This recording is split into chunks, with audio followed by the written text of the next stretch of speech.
So what keeps me in the street, what keeps me focused is we have not achieved justice. You have to have that moment of, stop talking. What are you doing? Representation is important, but it's about what you do when you get there. Three voices with a common goal, continuing a movement Atlanta civil rights giants pioneered. We're gonna march, we're gonna make sure that we are causing that good trouble that Congressman Lewis spoke about, but we've got to take it a step further and institute the policies that actually change people's lives. Representative Hosea Williams succeeded the late John Lewis in Congress, and like him has pushed bills aimed at protecting voting rights. When the right to vote is restricted, then you can restrict your right to everything else in this country. Another key focus for her, economic equality. I moved here from rural Alabama because Atlanta was the place where Black people could come and grow and prosper.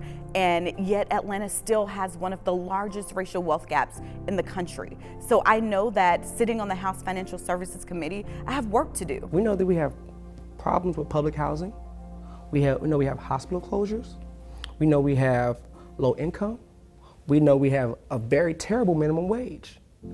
How do we create these differences? How do we change these circumstances? Whose job is it to hold accountable? Activist and community organizer Scotty Smart has long been vocal about issues affecting Atlanta's Black community and stresses the importance of showing up to hold leaders accountable. But if you're not in these rooms, if you're not showing up to your city council meetings, if you're not showing up to your county commissioner meetings, then how do you know where these resources lie?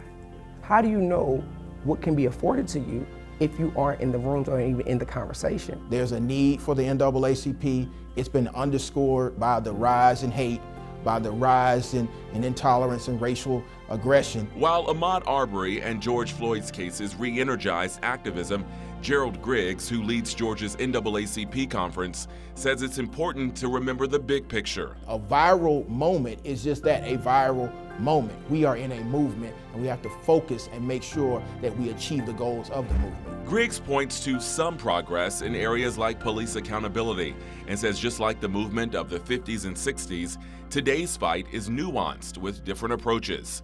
All three leaders agree for lasting change, there must be greater unity within. Some people feel like they've arrived, and so they're not as clear on what the directive and the pathway forward is, but I do think we are unified for the working class and those that are still searching and dreaming and hoping for that reality that is supposed to be Atlanta. You have a lot of individualism, you have a lot of people who are financially winning in their own space, but you don't have the sense of unity and togetherness that we had of previous generations. Atlanta is indeed moving in the right direction, and I see a bright future of us really living that beloved community that Congressman Lewis and Dr. King spoke about.